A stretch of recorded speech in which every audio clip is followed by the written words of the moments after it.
दोस्तों, जैसे कि आपको पता है, दिल्ली के अंदर जो स्ट्रगल चल रहा है, जो संघर्ष चल रहा है हमारे किसान भाइयों का, वो वाकई किसान भाइयों के एंगल से देखें तो बहुत ही दुखद भरा ये 28 और 29 जनवरी गुजरा है। 28 जनवरी और 29 जनवरी को एक महासंघर्ष हुआ, और महासंघर्ष का मतलब ये हुआ कि 26 जनवरी को उन्होंने अलाउ किया, एक रूट दिया। रूट में बताया जा रहा है हमारे किसान भाइयों का ये एलिगेशंस है कि उन्होंने जो वहाँ की दिल्ली पुलिस है उसने रूट को डाइवर्ट करने की कोशिश किया, यानी जो रूट प्लान के मुताबिक था उस रूट के बजाय दूसरे रूट में ले जाकर दिया, और बाद में बताया कि किसान जो है कहीं दूसरे रूट में घुस गए। गवर्नमेंट के दायरे में आती है दिल्ली पुलिस, तो दिल्ली पुलिस ने जो दायरा पार कर दिया लोगों को, जो जिस तरीके से उनकी गाड़ियों को, जो लोग रैली में आए, ट्रैक्टर में तो एसेसरीज इस तरीके का इतना कुछ नहीं होता है, लेकिन आपको मैं तस्वीर दिखाऊंगा इसी हमारे बुलेटिन में, इसी न्यूज़ में, कि किस तरीके से उन्होंने स्कॉर्पियो फॉर्च्यूनर के चकनाचूर किए हैं, ख़ासतौर से वर्दी में बुलेट प्रूफ जैकेट पहन के, और डंडे से मार मार कर उन्होंने तोड़ा है। खड़ी गाड़ी में भी, वो गाड़ी किसी आम जनता की भी हो सकती है, यानी जो लोग रैली में नहीं उनकी भी हो सकती है। अगर पार्किंग में गाड़ी खड़ी है, रोड पे साइड में खड़ी है,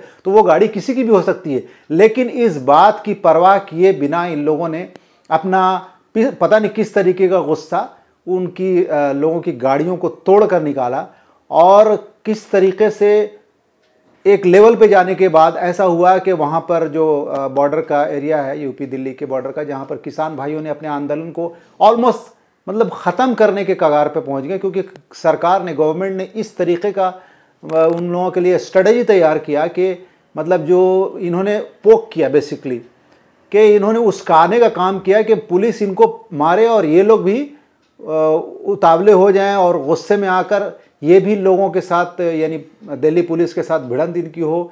और एक मतलब क्योंकि ये लोग तो मुस्लिम ग्राफ के अलग हैं, सिख हैं और अदर समुदाय के लोग हैं, हालांकि उसमें मुस्लिम किसान भी हैं, लेकिन जैसे कि सीएए और एनसीआर के टाइम में इन्होंने हिंदू मुस्लिम का रंग देके न जाने कितने मासूम के घर को जला दिया, कितने लोगों को बर्बाद किया था। ये 1 साल पहले की बात है, और इस साल ये मौका इनके हाथ से चला गया, क्योंकि हिंदू मुस्लिम तो ये अभी कर नहीं सकते। जो देश के लिए खून पसीना, चाहे आप इंडियन आर्मी जाइए, एयरफोर्स में जाइए, या फिर खुद दिल्ली पुलिस के अंदर कितने सिख भाइयों का योगदान है। इस देश को चलाने में एक बड़ा हिस्सा हमारे सिख समुदाय का है, लेकिन इस बात को नज़रअंदाज करते हुए हद तब हो गई कि जब पुलिस ने अटैक किया, और फिर इनके 200 के करीब तादाद में जिस बॉर्डर पे किसान भाइयों का अभी 29 तारीख को पूरा मतलब कि उन्होंने अपना वहाँ पर ठहरने का इंतज़ाम किया, और पूरे लोग 28 की शाम में ऐसा हो गया कि उनकी लाइट काट दी गई उस एरिए की, और जो पानी, जो जल बोर्ड से पानी जा रहा था, उस टैंकर को बैरिकेड के बाहर पुलिस ने रुका दिया। और पुलिस का एक 3 टुकड़ी, अलग अलग कंपनी की 3 टुकड़ी, यानी ऐसा लग रहा है कि किसी आतंकवादी को मारने के लिए जा रहे हैं, 3 अलग अलग टाइप की टुकड़ियां वहां पर पोस्ट की गई। तो दोस्तों, इस तरीके से उसी जगह पे जहां पर दिल्ली पुलिस ने और यूपी पुलिस के एक ऑफिसर ने तो एक ऐलान भी कर दिया कि वो एरिया, जो पर्टिकुलर जगह का नाम लेके फलां एरिया इलीगल है, वहां पर कोई भी धरना प्रदर्शन या किसी तरीके का प्रदर्शन करेगा तो उस पर कार्रवाई होगी। वहां का ऑफिसर ये स्पीच देता है, क्योंकि यूपी में भी बीजेपी की सरकार है, हरियाणा में भी बीजेपी की सरकार है, और बीच में दिल्ली में केजरीवाल की सरकार है। लेकिन दिल्ली पुलिस ना केजरीवाल के दायरे में, सीधा सेंट्रल गवर्नमेंट के अंदर आता है। ये आज से नहीं, पहले से ही चला आ रहा है। तो ये बीजेपी और आरएसएस ने जो एक स्ट्रेटेजी तैयार किया इनको भगाने का, वो स्ट्रेटेजी उनकी कहाँ पर फेल हुई मैं बता रहा हूँ। प्लीज़ आप लोग बने रहिए और एंड तक प्लीज़ देखा कीजिए, तब आपको पूरी कहानी, पूरी बात मालूम पड़ेगी। तो दोस्तों, इन लोगों ने क्या किया कि वो जो बैरिकेड्स पुलिस ने लगाया था, उस आरएसएस बीजेपी के ओपन हैंड सिविल में आते हैं और इनके ऊपर अटैक करते हैं। किनके ऊपर? किसान भाइयों के ऊपर। उनको भगाने की कोशिश करते हैं, उनके तंबू तोड़ते हैं, उन पर लाठियां। मुखबिर बनी हुई है, चुपचाप खड़ी होकर बैठ के आराम से देख रही है। इसका मतलब क्या निकाला जा सकता है? यही ना कि ये खबर थी ऑलरेडी कि भाई ये लोग जो जाएंगे इनको जाने देना, और ये जो भी करें, आप खबर फैलाई कि जिनका भी नुकसान हुआ वो सब के ऊपर, यानी कि जो किसान भाइयों के ऊपर केस चलाया जाएगा, उनसे वसूला जाएगा, यानी उल्टा चोर कोतवाल को। होम मिनिस्टर को इसकी जिम्मेदारी लेना चाहिए। कल इतना बड़ा धमाका हो गया दिल्ली में, हाँ, एम्बेसी के बाहर, मतलब यूपीए का अगर होम मिनिस्टर होता तो ये लोग कब का उससे रेजिग्नेशन लेटर बाई फोर्सली लेते। लेकिन इतने बड़े बड़े तमाशे हुए एक साल में देश भर के अंदर, लेकिन किसी की हिम्मत नहीं, किसी की औकात नहीं है कि होम मिनिस्टर से, गृह मंत्री से उससे इस्तीफा मांगने का काम करें। चाहे वो अपोजिशन में कांग्रेस बैठा हो या कोई भी हो, वो लोग कहते हैं कि भाई हम आपके साथ हैं। किस तरीके से आप साथ हैं? किसान के साथ तो कोई है ही नहीं, किसान के साथ कुछ लिमिटेड जनता है। ये और बात है कि किसी किसान को किसी के साथ की ज़रूरत नहीं, क्योंकि किसान इस देश को चलाता है। और आज जो किसान नेता हैं उन्होंने कल भी ये स्पीचेस दिए कि भाई हमारे से गलती हो गई जो हमने बीजेपी को जिता के सेंट्रल में भेजा, और हमें उम्मीद थी कि हमारे लिए बहुत कुछ करेंगे, लेकिन मोदी जी ने कुछ नहीं किया। मोदी जी ने उनको आज 6 डेज है, 66वां दिन है इस किसान आंदोलन का। अब तक मोदी जी का कोई ऐसा स्टैंड इस पूरे देश के किसान भाइयों के ऊपर नहीं है। सिर्फ 4-5 कॉरपोरेट घराने के लिए पूरे देश के उस देशवासियों से रहे हैं जो देश के किसान, खास तौर से जो देश को दाना दे रहे हैं, जो पूरे दुनिया को अपनी अनाज के जरिए जोड़ रहे हैं।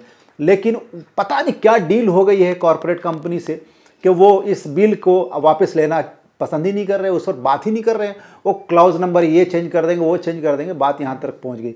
फिर कल क्या होता है कि ये किसान, जो हमारे किसान लीडर हैं, उन्होंने मतलब एक फ्रस्ट्रेशन में कि अब ये आंदोलन ख़त्म हो चुका है और ख़त्म होने की कगार में आ भी गया था, और उन्होंने परसों एक बहुत इमोशनल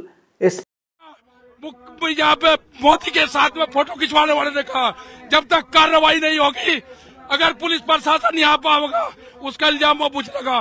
गाँव के लोगों से अपील है, घबराने की जरूरत नहीं है ना। आपके साथ में किसान के साथ में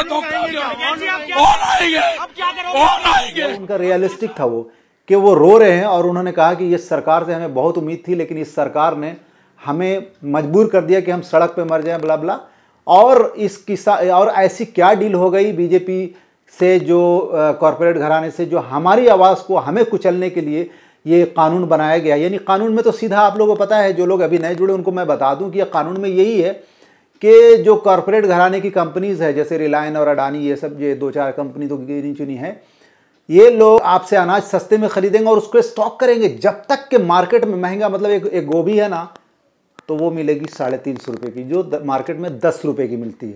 और इनका अनाज और जितनी भी फसल है, हरी सब्जियां हैं, जितनी भी चीज़ें हैं, ये सस्ते रेट में खरीदेंगे और हमें और आपको उसको महंगे रेट में, यानी काला बाजारी। जबकि इससे पहले कानून जो हमारे देश में शुरू से था, अंबेडकर जी ने कानून जो बनाया था कि कोई भी बचत, मतलब कोई भी स्टॉक नहीं कर सकता है।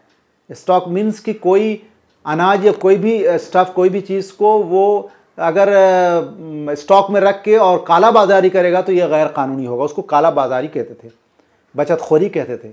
आज उसको गवर्नमेंट ऑफ इंडिया ने लाइसेंस दे दिया, यानी वो बिल उलट दिया कि भाई आप स्टॉक रख सकते हैं, आप अपने हिसाब से बेच सकते हैं। यानी कि आपने डायरेक्ट इस देश के लोगों का खून चूसने का लाइसेंस दे दिया। अब इतनी बड़ी क्या डील हो गई वो तो गॉड नोज। तो बहरहाल ये इनका वायरल, ये हमारे किसान नेता जो टिकरी साहब हैं, इनका वायरल हुआ ये न्यूज़।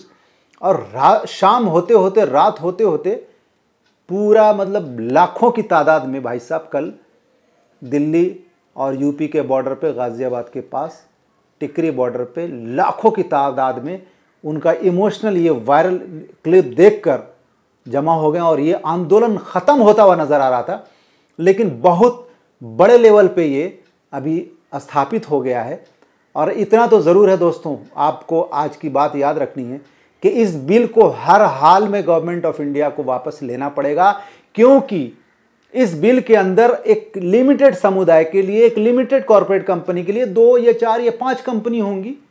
क्या वो कंपनी हमारे देश को चला रही है? क्या हमारे देशवासियों को वो कंपनी चला रही है जिसके लिए आप लाखों लाख लोगों का खून चूसने का काम कर रहे हैं? जो चीज़ इलीगल थी उसको लीगल आप बना रहे हैं। तो दोस्तों बने रहिए, और आप सबसे ये मेरी गुजारिश है, रिक्वेस्ट है, क्योंकि आज गोदी मीडिया 3 दिन पहले से दिखा रही है कि किसानों से सरकार का मसौदा तय हुआ और वो सब बात हो गई ख़त्म, किसान आंदोलन ख़त्म हो गया। लेकिन सिर्फ हमारी कुछ लिमिटेड ऐसे चैनल हैं, 1-2 चैनल, जो रियल न्यूज़ हम सब तक पहुंचा रहे हैं, और जो 99% जो न्यूज़ रियल फैक्ट्स बाहर आ रहे हैं वो यूट्यूब बेस्ड चैनल हैं, और ये ग्रुप बनाए हुए हैं और व्हाट्सएप ग्रुप के थ्रू और सिर्फ यूट्यूब बेस्ड चैनल जो कि दोस्तों ये यूट्यूब बेस्ड चैनल है जो फैक्ट जो न्यूज़ है उसको सब दुनिया भर में पहुंचाने का काम कर रहा है, वरना तो इलेक्ट्रॉनिक मीडिया पूरी तरह से ख़त्म हो चुकी है। यानी कि वो जो प्लान्ड न्यूज़ है वही चला रहे हैं, जो स्पॉन्सर्ड न्यूज़ है वही चला रहे हैं। एक दो कुछ ऐसे गिने चुने चैनल हैं जो फैक्ट दिखा रहे हैं। तो दोस्तों बने रहिए हमारे साथ और किसान भाइयों का जरूर बढ़ाएं, क्योंकि वो हक की लड़ाई लड़ रहे हैं और हक के साथ हमें खड़ा ज़रूर होना चाहिए। जय किसान। Thank you.